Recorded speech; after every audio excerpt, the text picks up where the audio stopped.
Happy Saturday, everyone.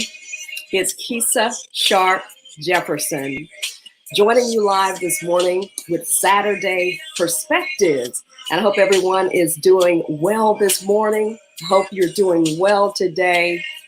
You know what?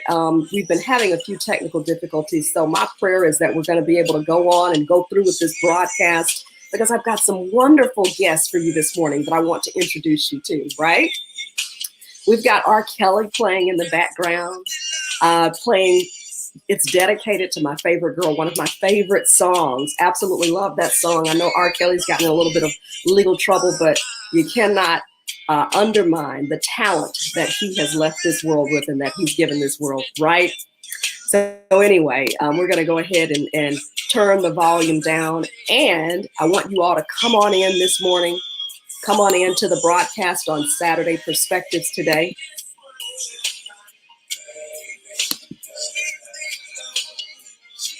Still having a little bit of technical difficulty this morning. All right. I think we're going to try to keep going. If you just bear with me. Okay, so we're going to keep on going, even if, in spite of our technical difficulties this morning. Okay, we've got two people on the line. For those of you who are on the line, I need you to show me this morning. Can you hear me? Give me a thumbs up. Give me a yes or whatever. Is the picture okay? Can you hear me? I'm seeing quite a bit of freezing on my end this morning. It's technology, and you just have to love it. Hey, Gloria, good morning. And for those of you who are on this morning, we want you to share out the broadcast, right? Because we're going to dive into some really good conversation with some award-winning authors this morning. Y'all are coming on in on this Saturday. Okay, Gloria, you can hear me? Thank you so much for responding. And always remember, I ask you to share out the broadcast because prizes are involved. Happy Saturday, everyone. Happy Saturday. Keisha Sharp Jefferson, Coach K, endeavoring on these Saturday Perspectives to give you some positive information, but also we're going to feature some new items today. I'm so excited about it. We'll talk about that a little bit more because I want to go ahead and get to my guests. Hey, y'all are on this morning. Again, share out the broadcast because you know prizes are at stake, right? We give away freebies, right? From All Shea Naturals as our sponsor of luxury body and natural hair products. That's allsheanaturals.com. So again, share out the broadcast. I know I'm sounding like a broken record, but faith comes by hearing is what the Bible says, and hearing by the word of God. So we know that things happen from repetition, right? Right. So anyway, let me get right into it today. I want to say thank you so much for getting up with me on this Saturday morning. Listen, you have just a few minutes to go and grab yourselves a cup of coffee, get you a little muffin, and I want you to sit down because I'm really excited about my guest today. One of them, we've actually known each other for years. We were first introduced to one another back when I worked in corporate America. Her name is Wanda Smalls Lloyd. She's a journalist. You know, we were kind of kindred, and I would say we just kind of connected because of our journalism background, right? My journalism background involved television. Her journalism background involved print media. In fact, she has been an award-winning journalist. She's been an award-winning editor in one of the papers that she worked at. Well, I'll give you three: the Washington Post, USA Today, and also the Montgomery Advertiser, where she excelled in leadership. And I want to say, and Wanda can correct me on this if it's incorrect, but as the first African-American editor there, first African-American woman editor there, huge deal on this Black History Month, okay? And she doesn't stop there. She hasn't hung up her hat just yet. She hails from the great state of Georgia, our neighboring state. And she went there and life continued for her. And in fact, and when I say that, I mean, it continued in terms of her achievements. Coming Full Circle is one of the books that she has authored. And in the book, she talks about how her life just basically came full circle from Savannah and back to Savannah again, which is where she resides. But her career, her accolades, Her education has taken her all over the world. Hey, and want to say good morning to a couple of people on this morning. Hey, Pastor Jordan, that's our brother. Thank you so much. Good morning, my dear brother. Vincent Washington, thank you so very much. Tina Chamblin, thank you so very much for tuning in this morning. So again, we're about to introduce you to Wanda Smalls-Lloyd, but that's not all, because she's brought friends along to hang out with us this morning and talk about journalism, talk about, and her book says coming full circle from Jim Crow to journalism. So we understand what that means, right? A sign of the times when she grew up and part of what our history represented, right? Part of what our history represented, racism, overcoming those obstacles, that ugly part of our past, okay? She grew up in that, dealt with that, but excelled in spite of. We'll chat about it. But again, as I mentioned, she brought friends. And the lovely lady who also joins us this morning is Miss Tina McElroy Ansa. And sorry about that. The book is doing something a little bit special today, but there you go. It's because of the background. But it's called Meeting at the Table. It's the second book that I'm holding this morning. And it wants to be translucent with me, but I promise you it's here. Meeting at the Table, African-American Women Write on Race, Culture, and Community. Wanda and Tina paired up to be an editor of this book, okay? And both have contributed segments in this book as well. And basically, it's a compilation piece of several authors working together and talking about, again, the issues affecting our community, including race, culture, community, etc., etc. Ladies, I'm about to bring you on. I always like to speak this morning to the people who are joining us. We have Pastor Jordan who says the real Coach K. I'll take that, Pastor. Thank you for that. Another Facebook user, hey, cuz, I love you. Keep doing what you're doing. So I know that's a family member. So, hey, cuz, thank you, thank you, thank you. One of my cousins tuning in. But without further ado, I want to go ahead and introduce you to our guests so we can be a part of the conversation this morning. I'm so excited to talk to them. First and foremost, we have joining us Wanda Smalls-Lloyd. Hi. Hey, good morning. Good morning, good morning. And not to be forgotten, and y'all check them out. This is Miss Tina McElroy Ansa. And listen, I missed the memo because both of them were wearing red this morning, and they say they always do this, okay? So let's just say, ladies, I wasn't in the spirit. I was up at 1 a.m. and then went back to sleep at 4 and then got back up at 7. So I may have missed that little part. I wasn't in the spirit. Well, the important thing about this is we don't talk about what we're going to wear. We just sort of show up every time we present in the same color. So that's why we were laughing about it this morning. And even if I say, well, okay, I'm going to wear something different this morning, like, okay, I'm going to wear black. And she wears black and pearls. I mean, it's just the most amazing thing. Yeah. So we work together a while now. You know, after you work together and know each other, we've known each other 50 years, Keisha. 50 plus years. So you know somebody, you know? Yes. And look, I have to give a shout out to my husband as well, who's tuning in. Hey, sweetheart. He said, good morning. He said, what's up? So he's always watching. Hey, Marcus. Yeah. Morning, Marcus. He'll be excited that you all spoke to him as well. You know, Tina, you talked about the friendship, and when I was reading your foreword to her book, Coming Full Circle, which I love this read. It's easy to read. I love your stories and you going back to your friendship. And either one of you can touch on this, but I love the fact that you all talk about you met when you were at Spelman. Mm-hmm. How many times do we, over various things, we lose friendships? But you all have been through school. You were roommates. You've been through college together. You've been through marriages together. You've been through children together.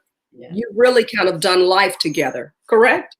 That's absolutely right. Yeah. We met as freshman year roommates, and we were paired. We didn't know each other before we got to Spelman. So Spelman just sort of reached into their files of people who were coming and said, okay, we got two students who are both English majors. They're both from Georgia. Tina was from Macon. I was from Savannah. They both sort of grew up, in middle class families. Their parents owned businesses. I don't know if Spelman knew that, but both of our parents own their own businesses. And we just were put in there together as roommates. We weren't always the best friends as roommates because, that was a little challenging sometimes. Wanda likes the window open. I like the window closed. I feel you.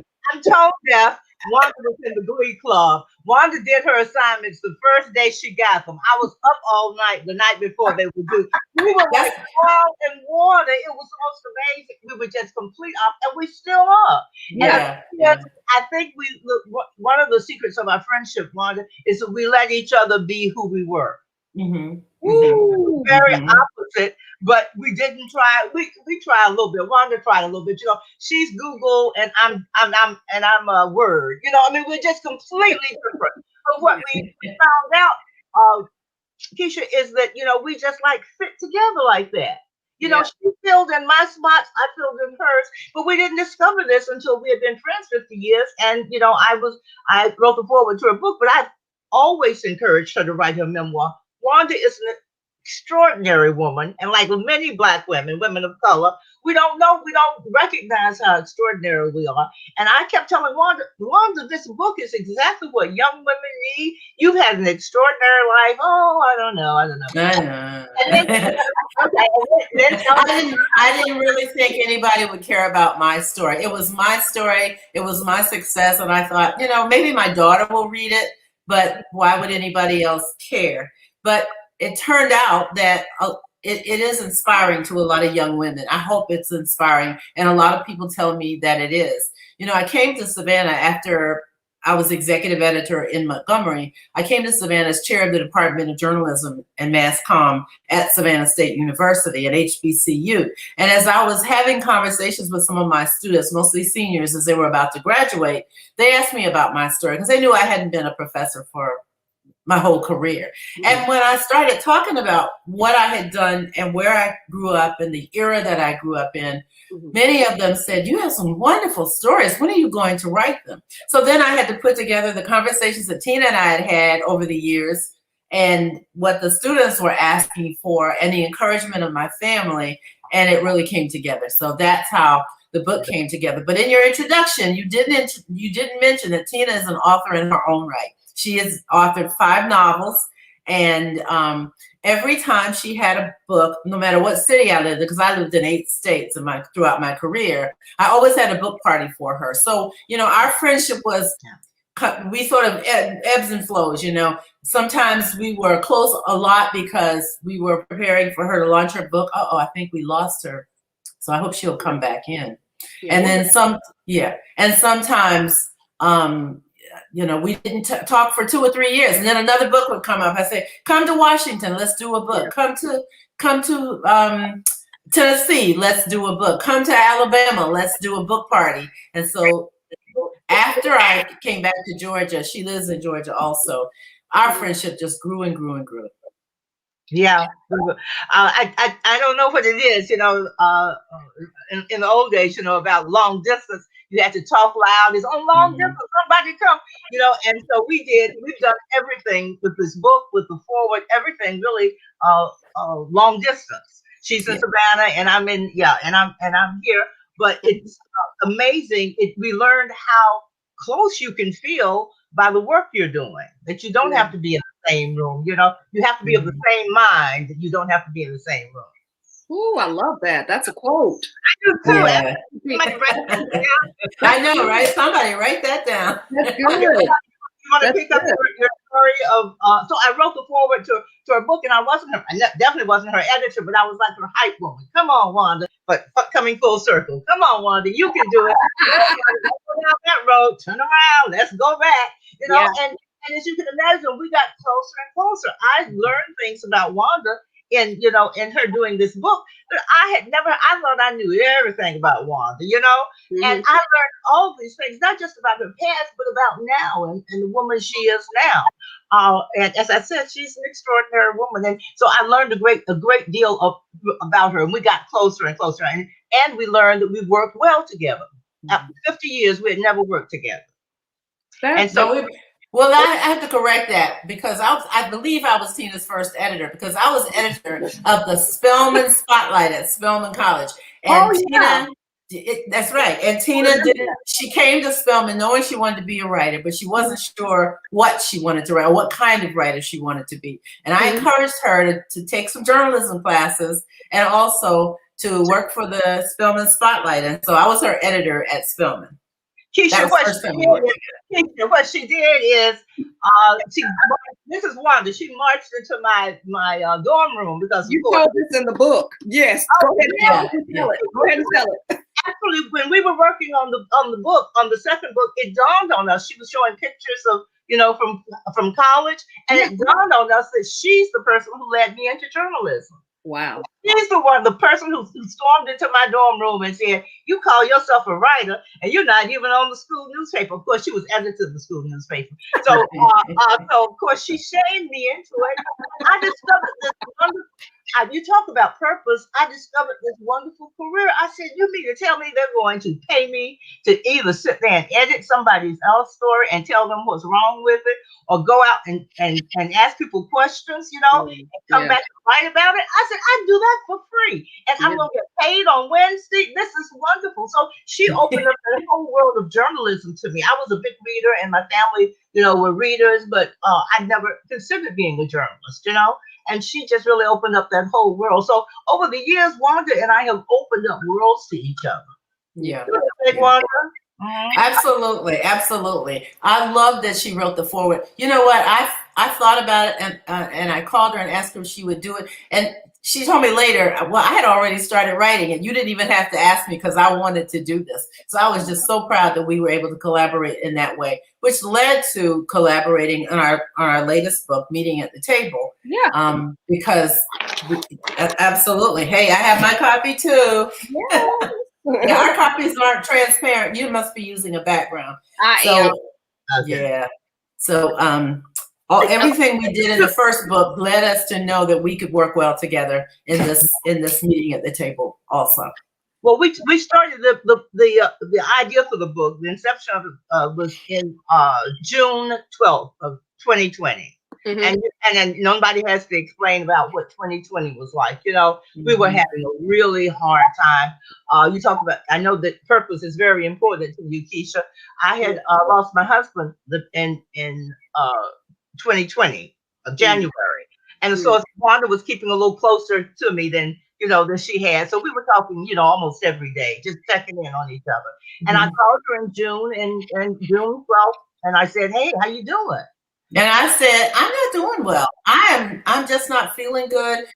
George Floyd had just died in a tragic way. We were glued to the news, watching the protests and the violence, which we fortunately later learned wasn't necessarily connected to the protests. There were other people out there, but still, it was disconcerting that people were doing these things.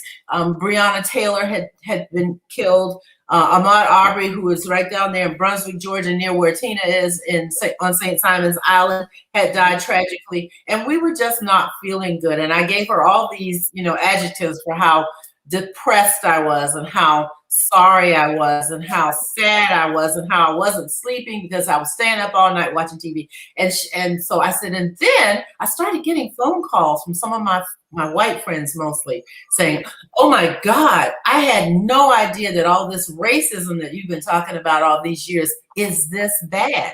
We didn't know.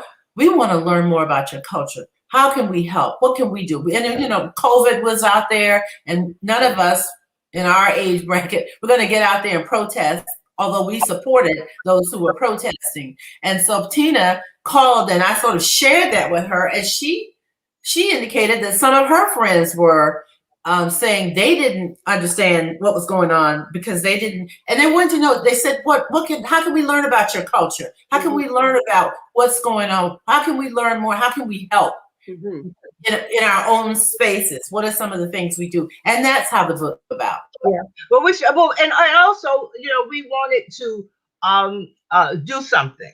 And not just answer the questions of people who who wanted, white folks for the most part, who wanted to know more about our culture and know, and people of good faith. That's what I'm trying to say, who really did want to know, who were genuinely asking these questions. But, we also wanted to give voice to African-American women.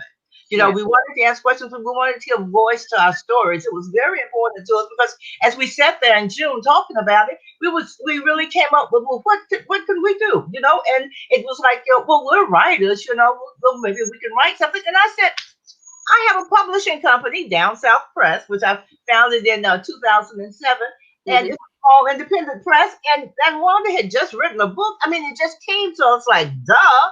I Yeah. said, we have agency. Yeah. Why don't we write something? Why don't we publish a book? We can Yeah. do that. And Wanda's the business. She asked you business questions about, about the business and, was it up and running? And, could we do this? But by the time, we said, well, what will we include? What should it be? And Wanda, one of us said essays. So it's short, Mhm. people can read them, bite-sized pieces, that they're not as long to write. I mean, Mhm. we just came up when we got off that. Oh, and then we went, who do we want to do this? Write these. Oh man, we really got full of ourselves. We were like, I don't know. Let's ask the people that we love. Let's Yeah. ask the people whose work we So let me just say that some of the writers who are in this book Yeah.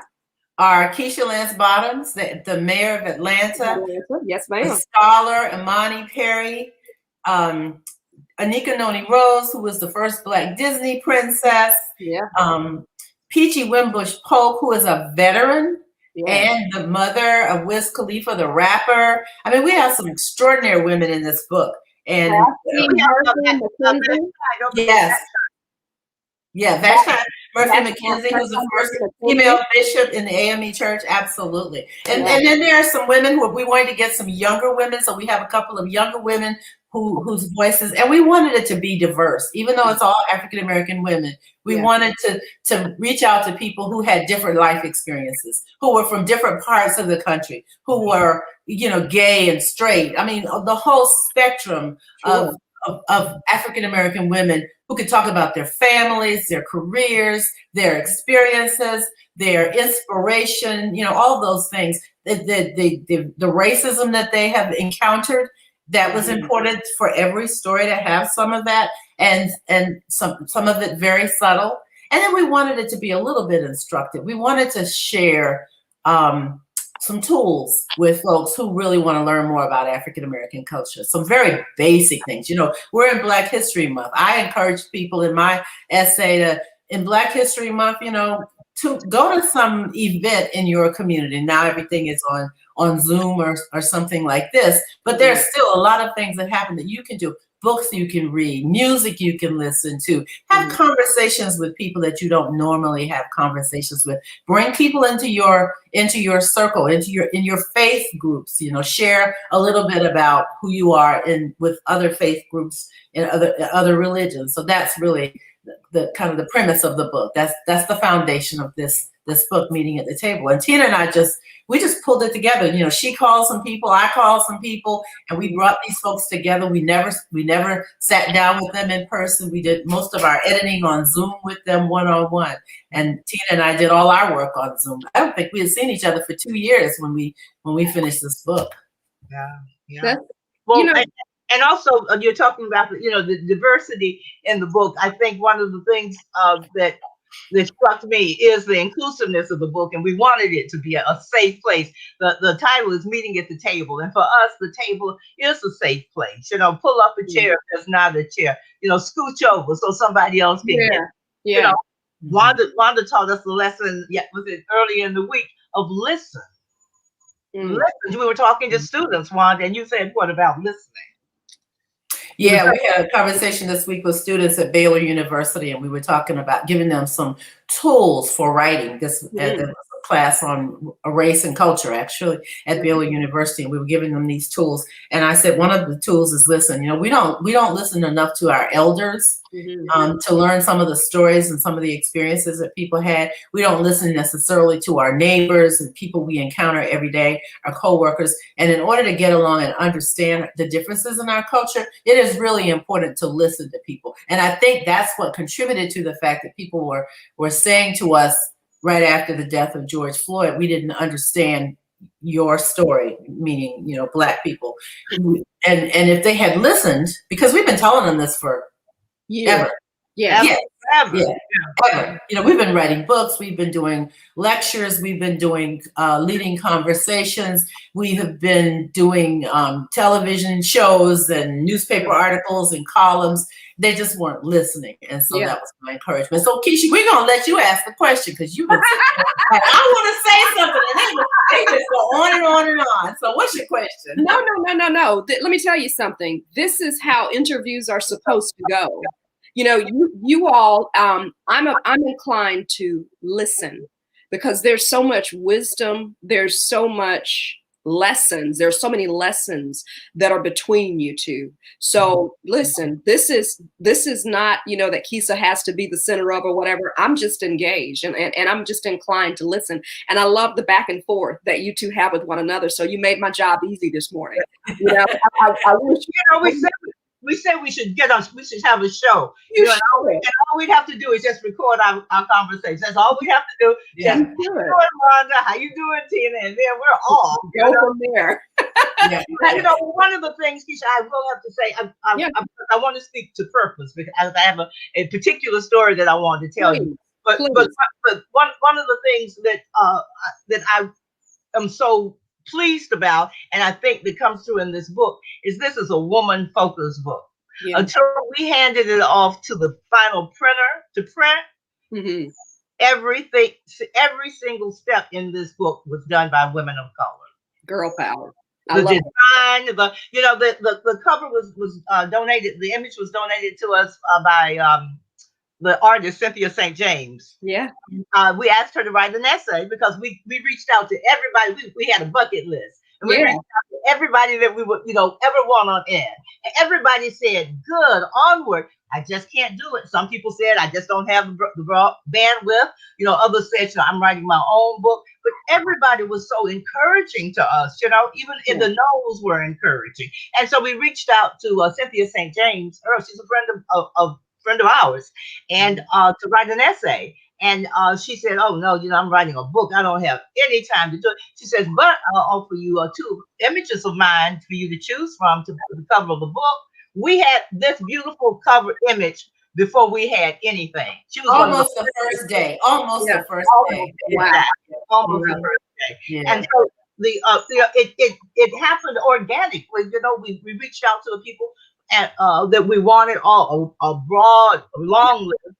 And the right people said yes. The right people were able to do it. We even had one essayist who said, no, I just can't do it. I don't have the time. And the next day she called back. She said, I was up all night. She says, this is an important I'm going to fight. She says, I'm really going to regret it if I say no. So I want to say yes. So this book for me represents purpose as well. As I told you, I lost my husband 44 years a year ago, and I was saying Wanda was keeping close to me, and I was trying to be brave, and I was going ahead, and so I had lots of people caring for me, and I got through the first couple of months, and then in the spring I really started thinking about, okay, Tina, you got to get up and go forth, and I looked ahead, and I couldn't see the road ahead, Keisha. I don't know if anybody has ever had that experience, but I always knew what's the road ahead. I didn't know, the particulars, but oh yeah, I'm going to write a book. Oh yeah, I want to be a journalist. Oh yeah, I'm going to, Jay, my husband and I, we're going to, get a camper this year. And we always, I could always, and oh man, I couldn't see the road ahead. And I was like, oh my goodness. And I probably didn't mention it to Wanda, but I was sort of holding on to her, because she knew that I knew that. I knew that. You knew that. Yeah. I was holding on to her. And when we started this book, we thought of it, conceived of it on June the 12th. October the 16th, we had 15, all of our essays in, not all edited yet, but we had them all in. We had the cover of the book. We had somebody to design it. It is unthinkable. It's unheard of to put together a collection of essays in that short of time. So it's a very blessed book, a very blessed book. So one of the things I was noticing, I didn't know, the road ahead. And when we started this book, I certainly wasn't thinking about my purpose or the road ahead or anything. But I found myself with a purpose, with an ending, with an idea of where I was going. I had a reason to get up in the morning rather than, to get up and feed the cats. I had a reason to get up and go out. I was actually doing something. I wasn't just going through the motions. I had a purpose, and it saved my life, Keisha. I say to anybody on in within the sound of my voice, Wow. you've got to have a purpose in life. And if it doesn't come, naturally, you've got to sit down and say, okay, Lord, what was I put here to do? That's What good. should I do? That's First good. thing, pray. I First thing, think also that the situation we're in with COVID, where we're in our homes, it's very difficult to have relationships with people. I think this was also a purpose for the time because it gave us something to do. And I know how tragic it is that hundreds of thousands, maybe millions across the world have passed away, have died from this awful disease. But for us, COVID gave us a chance to sit back and think about who we are and what we are and what we want to do, and to do something, to use the skills that God gave us, and to do something that hopefully will inspire and help other people. And so we were busy during COVID. We didn't need to go out because every day we were editing, we were talking, we were calling people, cajoling people to join our team and help us with this. Tina reached out to Paula Wallace, who is the president of SCAD, which is Savannah College of Art and Design. She turned us over to some of her folks who designed the cover. They used the artwork that Cynthia St. James gave us, but they did the design of the cover, and also they did the template for the inside design. People just we were just busy reaching out to people, and people were just gracious. And I think everybody was looking for a purpose during that time because our worlds were turned upside down. And it may have saved some of our lives because we didn't have time to go out and, expose ourselves to anybody. We were busy ordering groceries to be delivered because we didn't even have time to go shopping. And so that was also a blessing for us in this really you got to serious bad time. You got to have a purpose. You got to have a purpose. Yeah. I So love it was life-saving. As you can see, it was like this book is sort of life-saving on all kinds of levels. What we forget sometimes that when we're given things gifts, we always think of the gift and the giver, the person who gave it to her. But the gift, for this book, it's just sort of complete.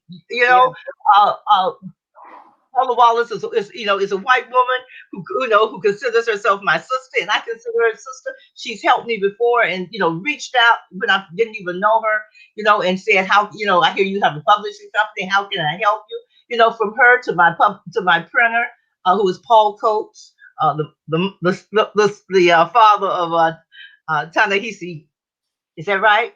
Ta-Nehisi Coates, and also the owner of Black Classic Press, which is a well-known and highly regarded press. And so everybody sort of pitched in, and the feeling of everybody pitched in, I think, comes through in the book. Don't you think, Wanda? Absolutely. Yeah.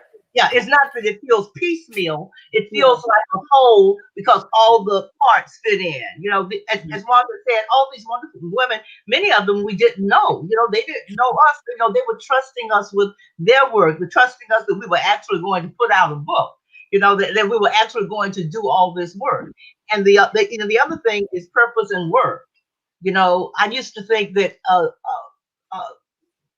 I would read bios of women who were widows, and especially early widows in life, and they would all say the same thing in these books. You got to have a purpose. Get back to work. And I would think, what a mean thing to say. And now they want you to go back to work. For years, I would think that. I found out it's the truth.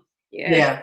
The other thing, Keisha, is I was a journalist and an editor for almost 45 years. Right. And I thought I knew everything about writing, about editing. What I discovered is that I'm a pretty darn good book editor. Yeah. Through the process of editing my own memoir, I learned a lot of skills, some from Tina, some from my publisher.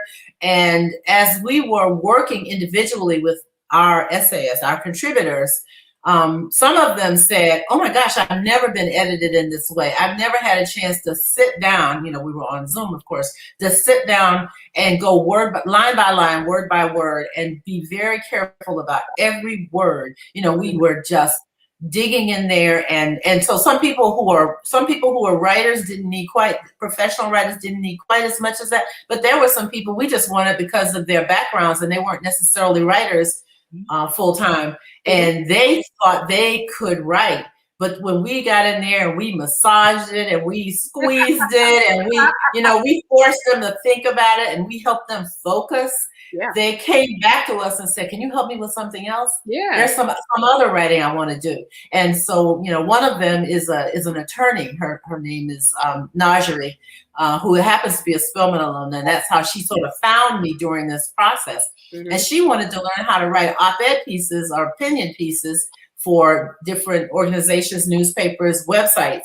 And she asked me to help her with that. And then we brought her into our project, and that helped her eventually become a full-time contributing writer for USA Today. And so she's writing opinion pieces a lot for USA Today and some other organizations. So we really, I feel that we were able to help some other people find their purpose and find some of their own skills and improve their writing as well. And it meant that we were using our gifts as editors to help other people. I love that. Yeah, I love that. And Wanda, you may be tickled to understand. You and Tina may be tickled to know that, as a journalist on my own, I too have authored a couple of books, so I know about the authoring and the editing. And I'm currently a columnist, Wanda. You may not have known that. I do know that. For the Birmingham Times. Yes, ma'am. Yeah. I'm aware of that. Yeah. So and Tina, you mentioned something, and I'll go in a couple of different directions. Wanda, I want to first say, and I want you to touch on this as I kind of let you all turn it back over to you all. You mentioned a seat at the table, having a seat at the table in the book. And so many of us, I worked in corporate America for 12 years. Prior to that, I worked in broadcast news as a broadcast news anchor. I was in public relations, a spokesperson. And oftentimes what I found is there are, it's very difficult to get a seat at the table. And although I had seats at the table, what I did not have, it did not come with the authority or the title to make decisions. And I know that's a passion of yours and Tina's, to be able to make decisions, because it's like, yeah, you can sit at the table, you can even share your ideas, but we're not necessarily going to even give you any authority or any position so you can have that opinion backed. And I know that's something that you all are passionate about changing, because we need a seat at the table. But I would also say that not only just a seat, we need to be able to have some sort of authority, some sort of decision-making ability, and have our ideas and our principles and our precepts respected, because we're diverse women. And unfortunately, in newsrooms, we know that our culture, it's too easy for our culture, it's too easy for our community to be overlooked or to be glossed over with other stories of the day or stories that are important to a different culture. I'm so glad you asked that. I did write a lot. I think I have 2 chapters that were in my memoir, Coming Full Circle, that were devoted to having a seat at the table. A seat at the table, just to break it down, means voice. It means you have a voice and your voice can be heard. And so one of the examples that I wrote about in the book was when I was at the Washington Post. I was an editor for the Times Post news service. And every day I went into that big meeting, had a huge conference table, and the top editor of the Washington Post sat at one end, and the managing editor sat at one end, and around the table were the editors of the sports section and the business section and the metro section, national and international news, and all the photography editor, all the key people in the newsroom. And then there was a row of chairs along the wall. And I was in that row of chairs because I was there to receive information, not to give information. I was there to find out what was going to be in the paper tomorrow, and I was going to share that with the clients of our news service around the world. And that was a lot of power, just to share that with them. But I didn't have a voice at that time. And I always sat there thinking, someday I want a seat at the table. I want to be able to say, this is what needs to go in the news. This is not the story. This is not should not be the focus. This should be the focus. This story needs to go on page one and not buried way back in the metro section. We need more positive stories about our community, our culture, the things that are going on in our community that people are ignoring, instead of crime stories on page one every day with, pictures of young Black men, which gives people the stereotypical impression that all Black men are bad. All young Black men are negative. And so my goal was to have that seat. And so when I went to my next newspaper, which was USA Today, I finally had a seat at the table. Yeah. I was at the table to say, these are the cover stories that are going to go on all 4 sections of the newspaper every day. I was able to work with the reporters. I was able to come up with some story ideas that would, in general, but also would reflect the positive things that were going on in our community. I was able to educate some people who were unaware of some things going on in our community. And eventually, and maybe about 3 or 4 years after I got to USA Today, I was there for 10 years, I was at the head of the table. Yeah. I was at one end of the table where the top editor was on one end, and I was a managing editor on the other end, and then became a senior editor, which was like number 3 in the whole newsroom of 430 people, I think we had in our newsroom. And I was running the meeting.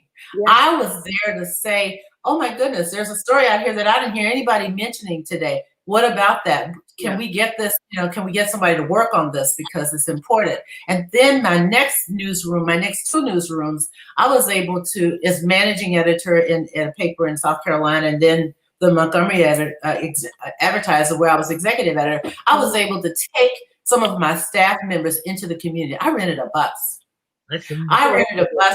I was at the head of the table. I said, y'all are ignoring the Black community. And some people said, well, we don't really think there are any stories there. We don't know what's going on. We don't know anybody there. I hired historians to take people on a tour and say, this is the history of this community. There are rich stories in this community, middle-class communities where people work hard every day to send their kids to college. And they have kids and grandkids who are doctors and lawyers and corporate executives and teachers and preachers and, all the whole spectrum of what's going on in the Black community. These are the places where people built some of the institutions in this country. The historically Black colleges and universities are in this community. You need to know their stories. And I'm really proud that my seat at the table contributed to, I hope, improving the culture in the communities. People in the community appreciated it.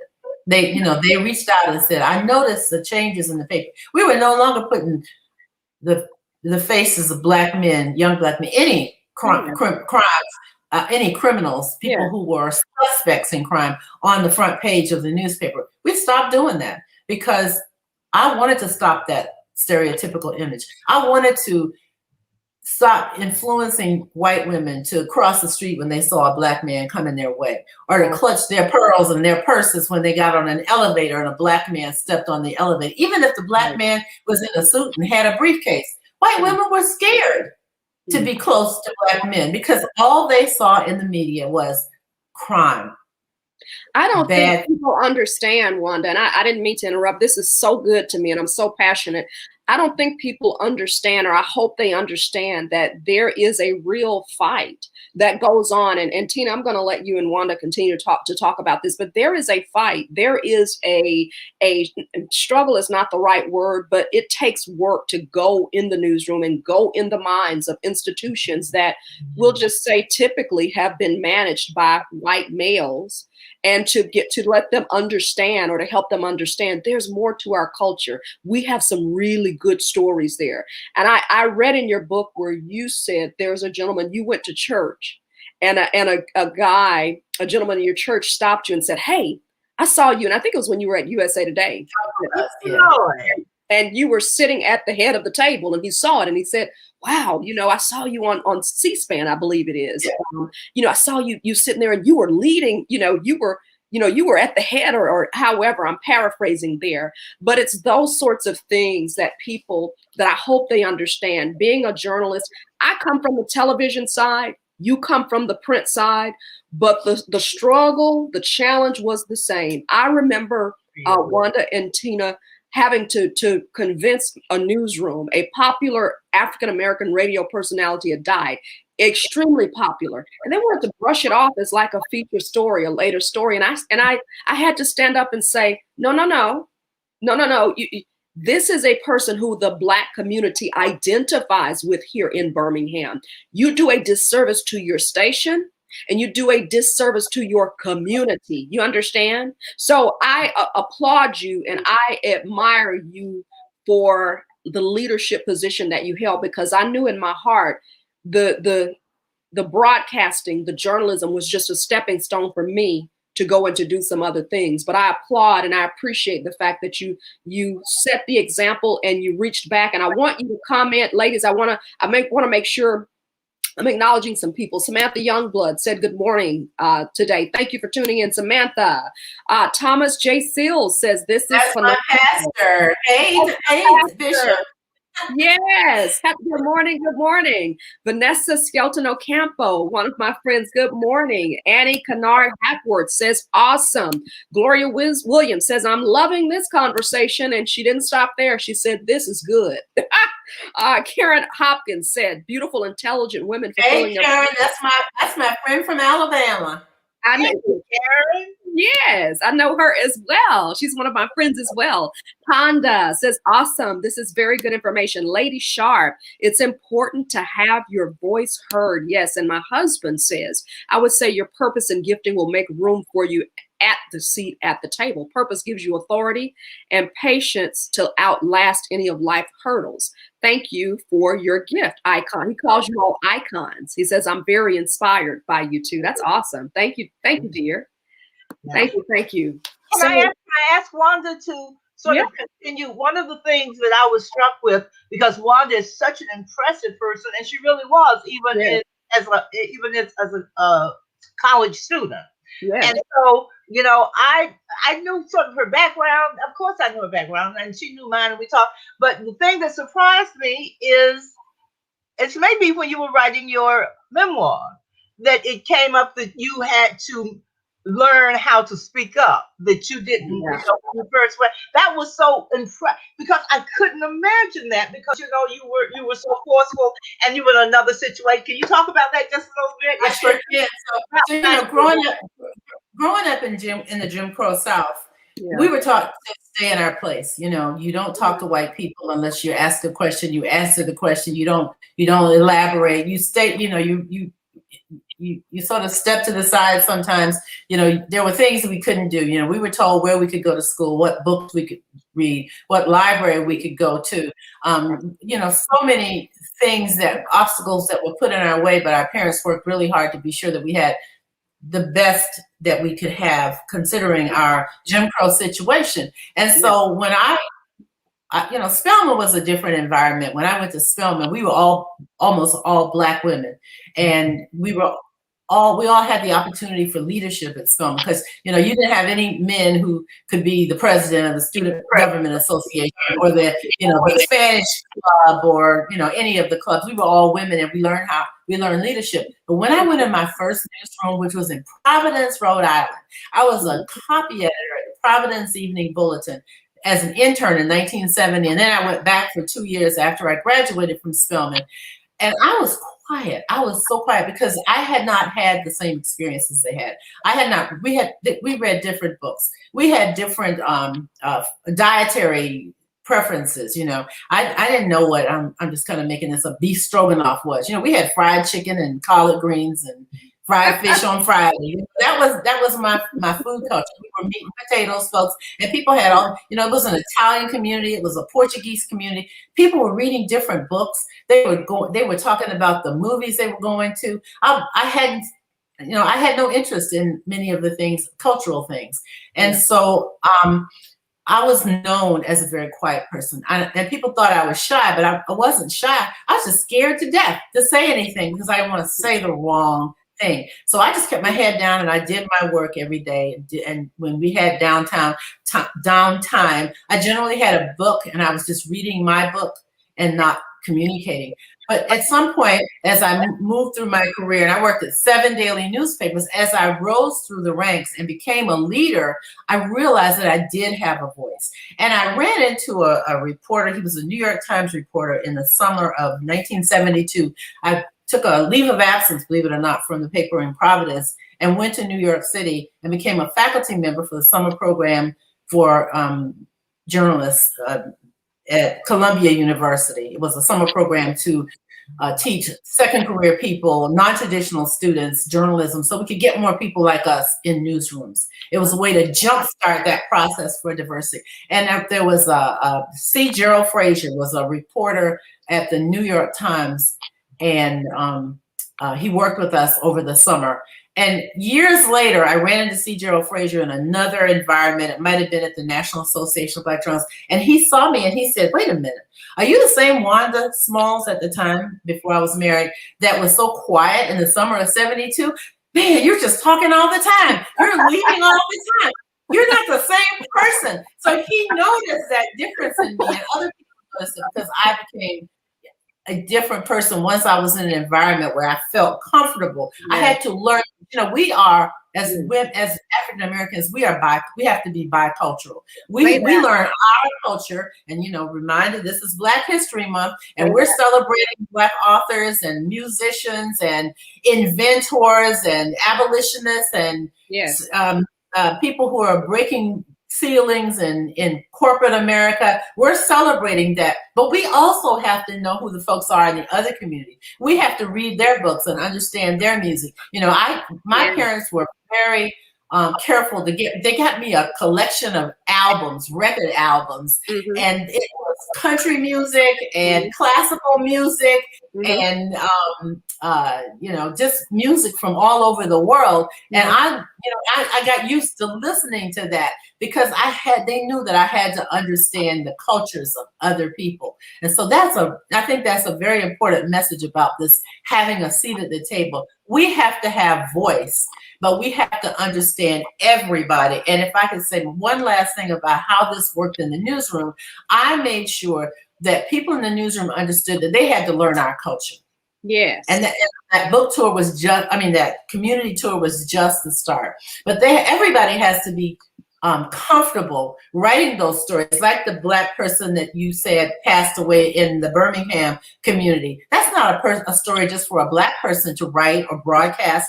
Everybody in the newsroom needs to be comfortable learning those cultures and also sharing those cultural stories, because that's their job. That's good. This is interesting. I just had that's wonderful. Wanda hit all the notes that I wanted her to hit, because she had this whole to be able to look at Wanda and see this extraordinary, forceful woman who takes charge of any room that she walks into. It's good for young women to hear and to know that this extraordinary woman was once a shy person who didn't talk around people and didn't know how to talk to white men. We had that conversation. I was raised Catholic, and so we had white priests and white nuns, and I never thought about having that interaction with white people, and that other people didn't have if they weren't Catholic, or if they weren't my father had juke joints and liquor stores, and I used to at least talk to the liquor salesman. I had that. I had never thought that. And Wanda's parents or folks had a business, but it catered, as she pointed out, mostly to Black people. This whole thing is just so beautifully complicated. My dad was an undertaker. He founded a funeral home here in Savannah that's still going on. We no longer own it, but she was talking to liquor store people, and I was talking to people who were embalming bodies every day. I used to take naps on the embalming table, clean it off for me when I was a real young child, and I'd go in there after school and take naps until it was time to go home. So. Wait a minute, wait, Wanda, do you remember the first time I visited you when we were students at Spelman, and there was a casket in in the living room? Oh, look, my dad, he had, no, it was in the master bedroom. So he had a casket that was a beautiful mahogany casket that he had some carpenter, I guess, turn into a closet. So instead of being this way, it was up. It was upright. And so, you know, they had a shelf on the top for his hats, and then it had a rod for his suits and his, because he wore black. He was an undertaker. He wore a black suit and a white shirt every day. So it was nothing black and white in the closet. And then down at the bottom there were some things. So they converted it, and then there was a full-length mirror on the front. And so I would tease my friends and say, "There's a casket in my house," and they go, "I come in and visit you," and I would let them people in the master bedroom every now and then, and they were like, "That is a casket." Yes, yes, I love it. I love it. Oh Lord, that's an over 50-year-old memory, and it's just as fresh and funny now as it was then. You know, I love what I see with you all, and you know, Wanda, in reading your book too, you know, there were so many. Sometimes people think that when they see, you know, people excel, they think that, you know, we come from the perfect background, and you're very honest about your background. You're very honest about, you know, your relationship with your mom. You're very honest about, you know, your family situation, and very open. And you know, I would encourage you to purchase this book, Full Circle, because she has so many great stories in there. And not just that book. How about purchasing Meeting at the Table? And listen, now Miss Tina is an award-winning author as well, and it's still there. There we go. At least you can see it from the side there. My background is making it transparent. But you know, I'm just saying this to say, you didn't allow your obstacles. Yes, you came from a middle-class background, okay? Because you said, hey, my story is not one of poor Wanda coming from the other side of the tracks. Hey, you said this isn't it. I did have, you know, you were considered, I think you were viewed in Savannah, as, if I'm paraphrasing correctly, as on equal ground with other Black families, but you understood that you probably had a pretty good background. You know, you had the parents, the grandparents who were business owners, family members who own businesses. So you definitely had a very, I would say, fair upbringing. You know, it wasn't necessarily a rags to riches story. Yes, I have to interject here. I'm third generation of Spelman. At Spelman, my grandmother and her sister went to Spelman around the turn of the century, the 20th century. My Aunt Catherine, who raised me, graduated from Spelman in 1936, and then I was third generation. So that was important also. Yes, absolutely. Thank you for interjecting that. Ma'am? Class of 71. Go right. Yeah. And Miss Tina, you have authored award-winning books as well. I don't want to gloss over your history. I don't want to gloss over your accomplishments as well. I mean, we've been talking about Miss Lloyd here, but listen, you're accomplished. You're very accomplished as well. Yeah, I've written 5 novels, and they're all set in Mulberry, this mythical town that I made up. You know, one of the things that I think name your books, Tina. Name your books, because people will say, Baby the Family, Ugly Ways, The Hand I Fan With, You Know Better, and the most recent one is Taken After My Dear. And so I write about you talk about community. That's what I write about. I never thought about that before, Wanda. I write about this community that's mythical, but you know, it's Middle Georgia, so there are a lot of Middle Georgia things about it. You know, it's very Southern. It's all about Black people. So I was blessed to know that Black people had value. That's good. I was blessed to know that the stories that the winos sometimes, you know, before desegregation, Wanda was talking about Jim Crow.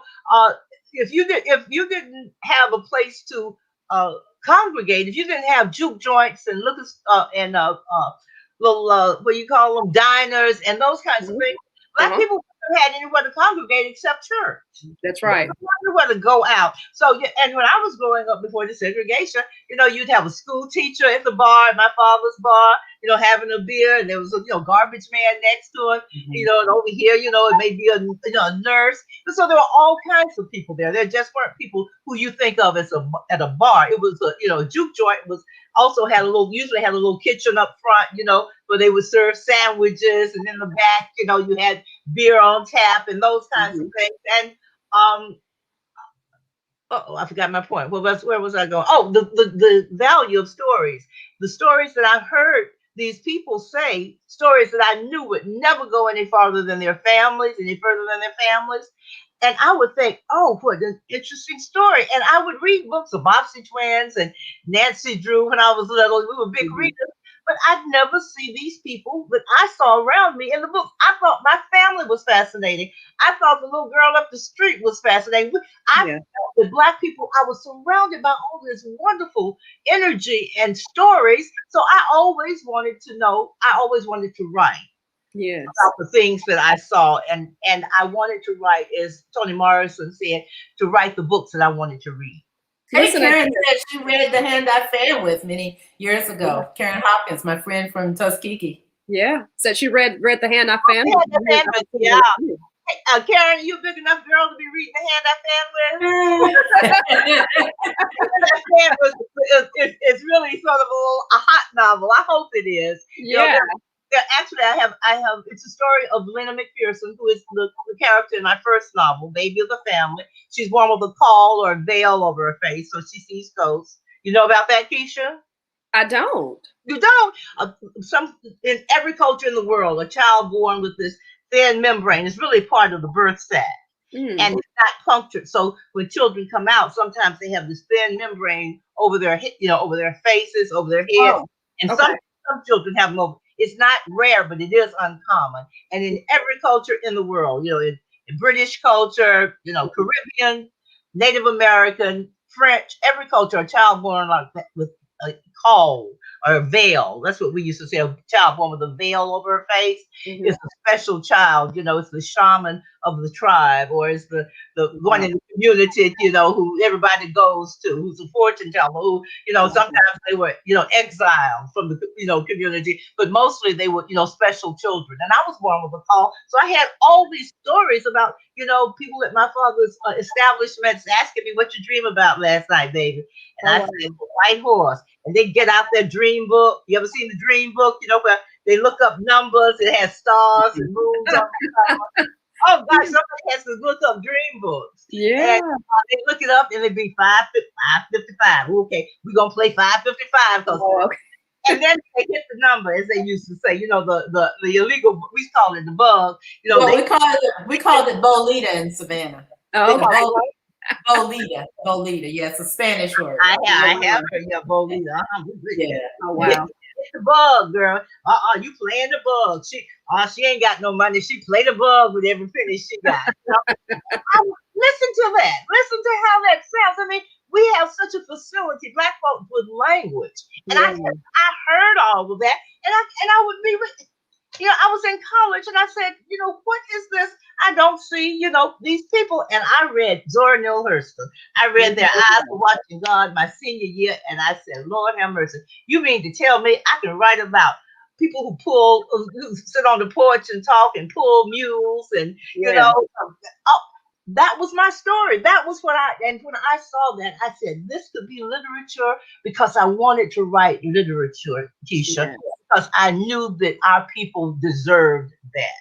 Yeah. I wanted to capture, and it was my dream to write fiction, and I've written 5 books. I've, uh, uh, taking care of myself, with my writing. I hopefully have opened people's eyes and helped people to remember certain things. I hope that my writing has made the world, anybody who reads it, to see Black women, especially African American families, in a different way. Just a different way. Just, as they say, just do something different. You don't know what to do. Just do something different. Yes. I love it. Wonderful that literature. You began the show by talking about the word. You quoted the Bible, and I grinned when you said the word because this is at the core of of everything that we do, of what of her writing, of what you're doing. With this show, the word is important, and I don't ever want Black people to look up and say, "Oh gosh, we lost the word." That's good. Karen commented on your book and said she loved it. My husband says that these titles sound like great movies. Well, I would love to know. I would love to do that. We've been all authors kind of go in and out of that option. Your book being option for a film, which doesn't mean it's going to be made into a film. but then it's option, if somebody pays you for it. So, I'm always hoping. My husband was a filmmaker, and so I'm always hoping that the next wave of these extraordinary Black actors and directors, you know how it seems to come in waves, and now they're sort of acknowledging them half-heartedly at the Golden Globes. They're not really. And so there's this wave that the real interest in Black stories, and then Hollywood kind of doesn't do anything, and then it goes down, and then there's another wave. So I'm hoping that one of these waves, with us, with our companies behind it, we definitely should have an African American, a film company, That's studio, and then I know there's one. What is the acting trio? Her name is Reed, and his name is Tim. mm-hmm. You know what I'm talking about? I don't know who now. The actor, his name is Tim Reed, is it? And her name is Daphne. Oh, you're talking about Daphne Maxwell Reed and Tim and Reed. Daphne Reed. Yeah. Okay. Yes, Yes, exactly. I don't really know whether it's working. I think it is. They had Millennium Studios and in Richmond. Now for Perry. Exactly. I didn't want to miss them, but I'm hoping that many of our stories will be on the screen, because you can reach so many more people, on the screen than you can in books. But we may have to reach out to them, Tina, because Daphne is my soror and kind of a new friend. I brought her to Savannah to be a speaker, and so yeah. Well, We use everybody we know. We have no shame. We use all the things that are put in our into our hands. But that's how it works, and that's what I love with you two. I mean, there's so many rich stories that have come out of what I'm listening to you two this morning, listening to what you're saying. How your long friendship. How may not have started off great as roommates, but God had purpose in our meeting, and that purpose has transcended time. We've come back, we've become closer than ever. We're mature now. We're better able to do this, and the purpose was for what? For this. This is a story over 50 years. It's a story of patience. It's a story of using your gift. Me and my husband recently just completed, in fact, last weekend, 4 segments on the power of walking in your purpose. And boy, Miss Tina, you laid that out, about how this gave me purpose. This is what I was waking up to do. I would do this if I weren't being paid. So many rich lessons. And for those of you who are tuning in, and if you're coming in a little bit later, I would encourage you highly, highly, highly to go back and listen, because they've just been dropping gems all morning. And in addition, I've been listening, and I want you ladies to know, I am going to say myself to both of you. I'm going to keep up with you. I am going to consider you as my mentors in writing and in journalism, because the strange thing to me is, even though I've had a journalism background, a television background, the gifting that God is utilizing more in this season is that of writing. So I don't think it's by accident that we are reconnecting. So I want to help you all, and I want to just help. We love that. So, but most importantly, I'm going to be here for you. We're here for you. Thank you. Absolutely. And know the same thing with me. I want to be able to, because there's wisdom, and I'm attracted to that. I'm attracted to the wisdom that you share. I'm attracted to the lessons that your life, and I should say your lives, display. I'm attracted to that, and I'm inspired by that. So I want you ladies to tell these wonderful people how they can get copies of your books, the books I'm holding and others. How do they get copies of them? Okay, well, Coming Full Circle is published by the New South Books out of Montgomery, and it's available on Amazon. It's available on Kindle, and also recently it was released on Audible as an audio book. You can also reach me at wandaloyd.com if you want an autographed copy, and I'm happy to fulfill orders that way, because I love autographing copies personally for readers and potential readers. So that's how you can get my book, and I'll let Tina tell you about Meeting at the Table. Okay. All right, Meeting at the Table. You can purchase it, and you can get a signed copy at downsouthpress.com. There you go. Thank you. Say that again. Down South Press. Downsouthpress.com. downsouthpress.com. Exactly. It also is available as an ebook, and we're gonna have to do an audible. We've been talking about that. We would love to do it and see if we can get all the essayists to to read part of it. Am I forgetting something, Wanda? I think that's it. And on the Audible, you will hear Tina's voice reading the foreword. She wrote. We had a professional narrator read the whole book, but Tina read the foreword, and I think I read the acknowledgments at the end of the Audible. But I thought, even though I didn't want to do the whole thing, I wanted our voices to be heard, and so that's kind of a bonus for the Audible. I want to just sort of end with validation. You reminded me of a conversation with the guy who saw me on C-SPAN. And in that chapter, I wrote about how important it is for us to be validated by people, but especially people who are African American.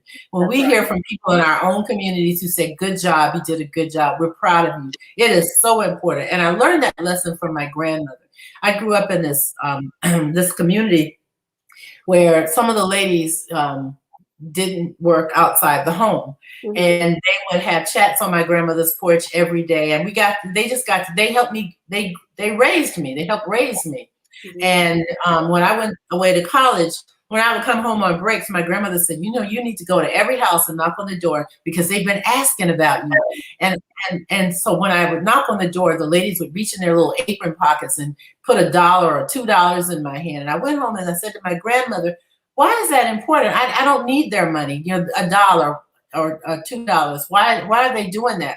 And she said, baby, these women think that they raised you. You showed them your report cards when you were in grade school. They gave you advice on things when you were growing up. They chastised you, because back in the day, people in the neighborhood could say, baby, don't do that. That's not good.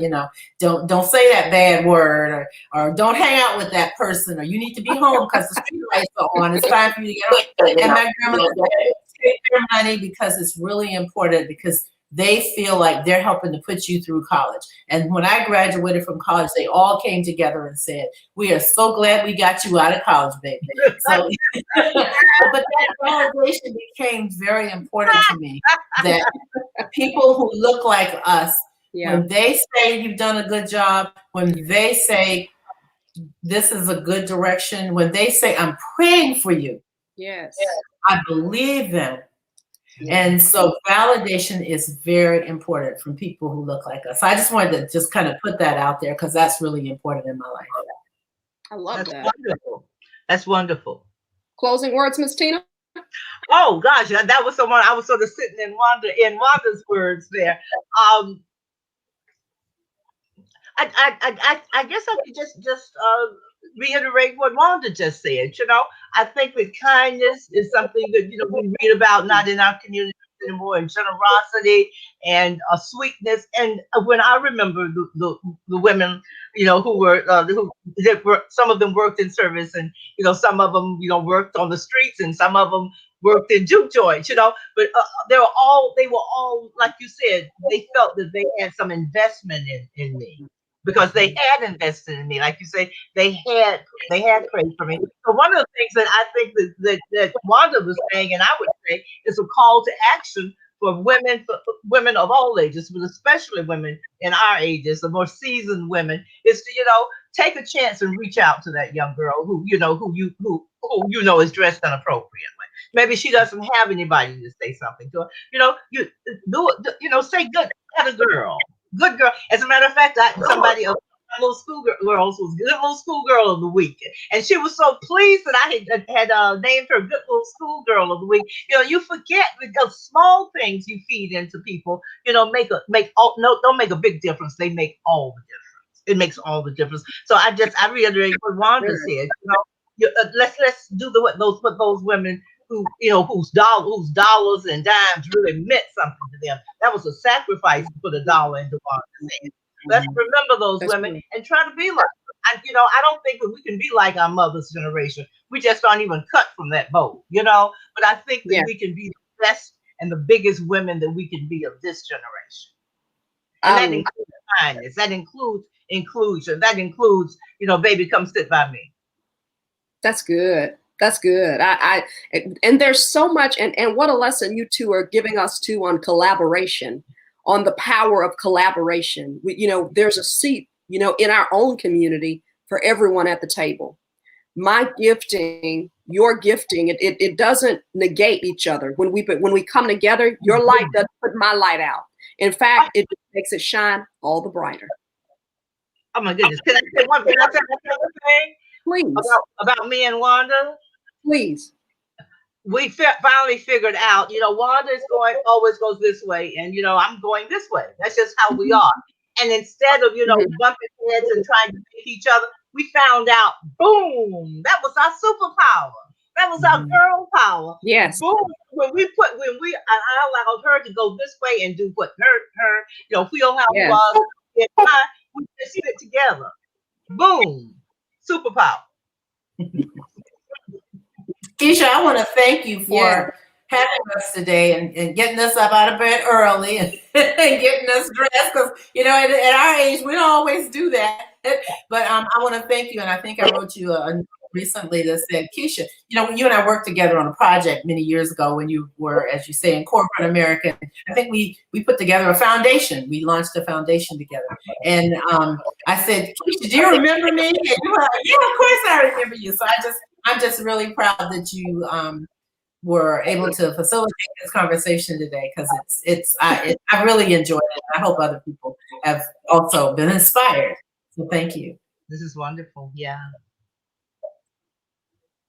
You're so welcome. It was going in and out, but I got the gist of what you were saying, and it's been my pleasure. Very warm to me, Wanda. You can, in spite of your accolades, in spite of your storied, in a good way, history and your accolades and education, you were always warm to me. You were always willing to. You had an open heart and an open hand toward me. So I appreciate it.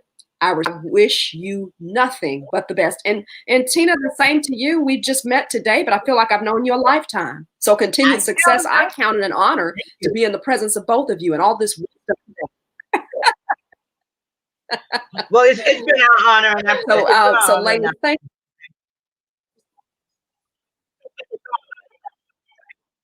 Thank you so much. I think we were having a little bit of audio issues, ladies, but I think we got the gist of it. I want to say thank you, and I'll let you go on back and enjoy the rest of your Saturday as I get ready to close out. So Wanda Lloyd, a special thanks to you, wandalloyd.com. Also, if you want more information on the books of Miss Tina Ansa, you can go to downsouthpress.com. Both of them are on the screen this morning. We have wandalloyd.com, and we also have downsouthpress.com. So a very special thank you to them. Have an absolutely amazing morning and an amazing Saturday. We love you. Thank you. Thank you. So thank you. Bye-bye. Love you all. Bye-bye. Bye-bye.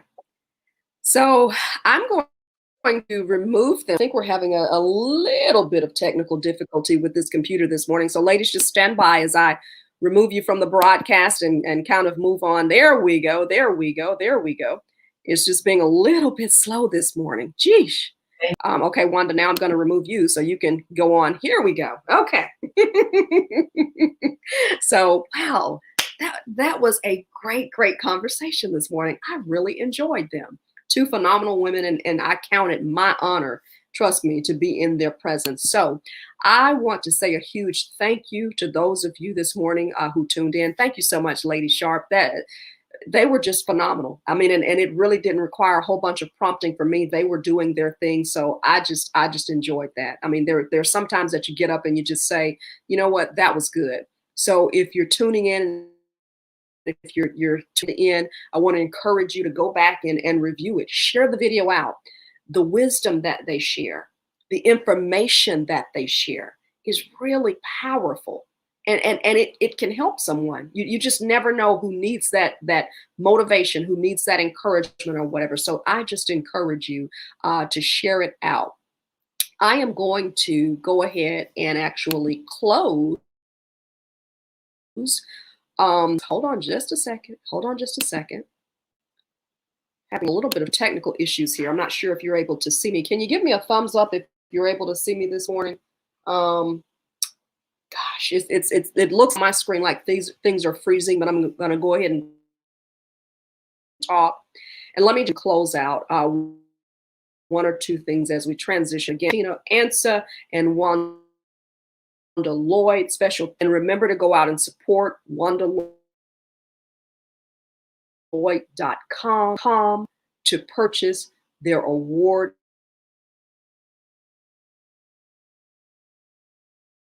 winning book. Have a very special date coming up as we transition now, a very Valentine's Day.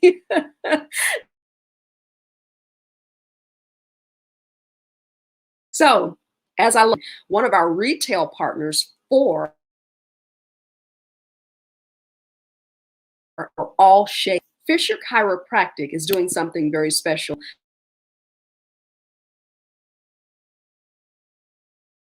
In massages for Valentine's Day. So I want to encourage you to go to Fisher Chiropractic, and I want to encourage you to set up a massage for yourself.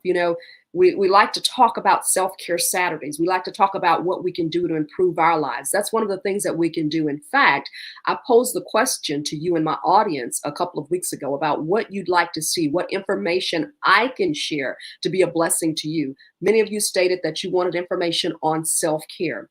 My suggestion and my self-care tip of the week is to get a massage, okay? Well, you say, Kisa, well, I don't have anybody. I'm not dating anyone. Listen, that doesn't matter. Self-care is not about anyone other than you. Self-care is what you do to take care of you. So what am I saying? Go purchase you a massage. Before I married, before I dated my husband, I went out and I actually purchased a massage from Fisher Chiropractic, and it was a wonderful experience. I actually purchased a Swedish massage and enjoyed it. So I want to encourage you, take care of yourselves. We're in the middle of COVID still. We're in the midst of job changes. We're in the midst of a number of changes. There are things that you need to do to take care of yourself. And a massage is one item that I suggest for you. Fisher Chiropractic can help you. Go to their Facebook page, Fisher Chiropractic, or you can Google them, Fisher Chiropractic, Dr. Lamika Tolliver Fisher, and I want you to check them out. So anyway, today, I'll say to you, I hope that you're having an absolutely fantastic Saturday, and I want to encourage you to enjoy the rest of your day. I see that I'm going here. It's just apparently stuck on my computer. Anyway, we're just having a lot of technical difficulties, but hey, we were able to get some great information out to you all today. And I wanted to close with something else, and I'm so hopeful that you can see it. I wanted to share my screen, and not able to do it here on this end. Wanted to share my screen. Okay, it looks like it's back now. Okay, let's see if I can share my screen. Here we go. So another thing that I want to share with you today is a healthy recipe. Like when you're moving forward over this next week, I don't know about you, but one of the things that I've taken particular care to do in this new year is to make sure that I'm taking better care of myself. That means I'm cooking a lot more and I'm eating out a lot less. Okay, that's been my problem with COVID, ordering out, doing something quick, right? And it's caused a little bit of weight gain. However, I have a strategy. And my strategy is to incorporate more healthy foods because I'm of the belief that when you incorporate the right thing, we may not be able all the time to just get rid of a bad habit, bad eating habits, but if we start incorporating the right things, those other things will just sort of phase themselves out. Okay. So let me show you something, a video that I thought was really, really cool. It's something very simple that you can make at home. And it is delicious, surprisingly delicious. What is it? Baked kale chips. I just made these yesterday, but instead of showing you my own batch, I wanted to show you this recipe, courtesy of All Recipes. Take a quick look. Making sure that I have the volume. Hold on. Get you some Snack. volume. There you Like go. potato chips, you can't stop at just eating one. They are great for parties and a good conversation topic. They're incredibly simple to make, too. Start by lining a non-insulated cookie sheet with parchment paper. Now preheat your oven to 350 degrees Fahrenheit. Next, using kitchen shears, cut the leaves of one bunch of kale into bite-sized pieces. These will become your healthy chips.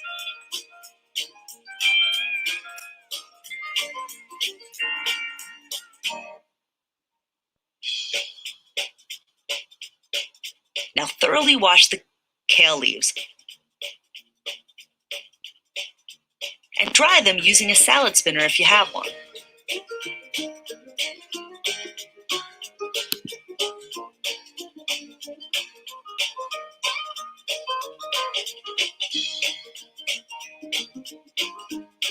Spread the very dry kale onto the cookie sheet that you've prepared with parchment paper.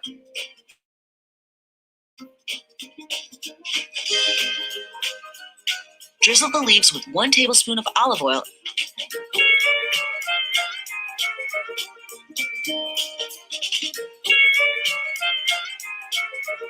and sprinkle them with salt.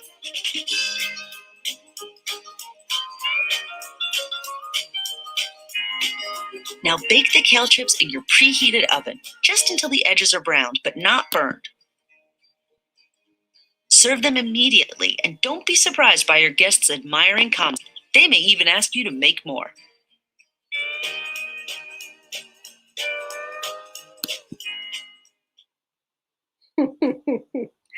How was that? Look, I think my screen is stuck a little bit, so I'm going to appear in just a few moments. It's working, it's working, it's working. But I thought that was a great idea for some baked kale chips. Simple, easy breezy, right? I've tried them and they are surprisingly delicious. The only thing I would add is that I just sprinkled a little bit of as well. And another option for you is you have to be kind of careful when you drizzle the olive oil. So if you can use an olive oil spray. I actually purchased an olive oil spray for it as well. So that's just a healthy option for you. And as I close to you again, thank you so much for tuning in. And we've brought Saturday, right, to help reframe your mind, featuring business owners, tip of the week, giving you a healthy recipe that you can easily create in the comfort of your own home. But I want to make sure that I let you know the reason that I'm here, the purpose for which I am here, is to help you make sure you understand that everything that we have going on, we're stressed, okay? Some of us have lost our jobs. Some of us are going through changes in our relationships as we're having to navigate our new norm. Some of us have lost relatives and friends with COVID, et cetera, et cetera. And you know what? Just this information is great, but there are times that we just need someone to sit down and talk to.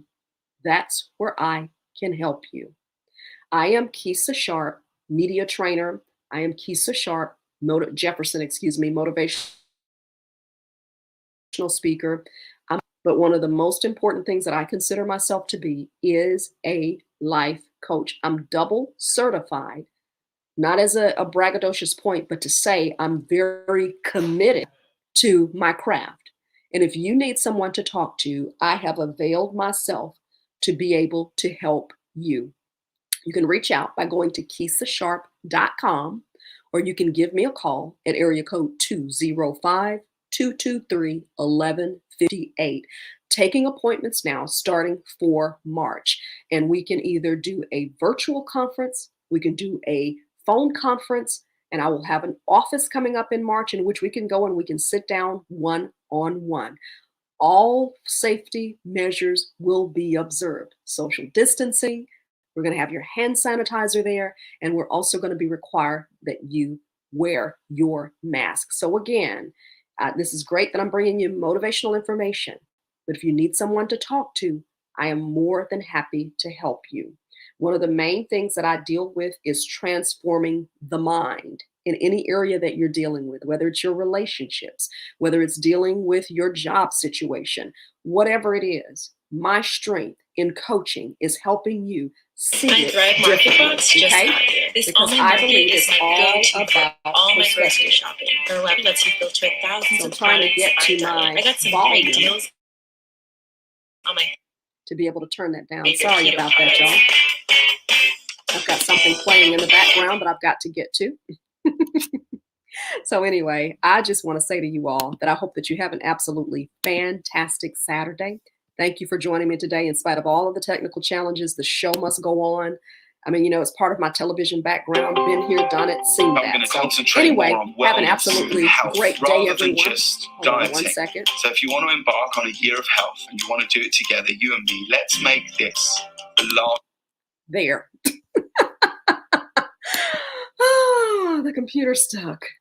But it's back again. So anyway, I hope that you have an absolutely phenomenal Saturday. I've enjoyed hanging out with you. It's been a long, long broadcast, but I don't regret 1 minute of it because I actually had some phenomenal guests earlier today. So again, if you need someone to talk to, that is why I am here as a life coach. Okay, KeishaSharp.com, or you can inbox me or give me a call. We meet in one of 3 ways: in person, we can meet via Zoom, or we can do the traditional phone call. I'm very flexible. Y'all, make it a great Saturday. And thank you for tuning in. And if you're tuning in later, make sure that you share out the broadcast, okay? Because some great information, great tips were shared via our 2 authors earlier today. Have an amazing Saturday. Bye.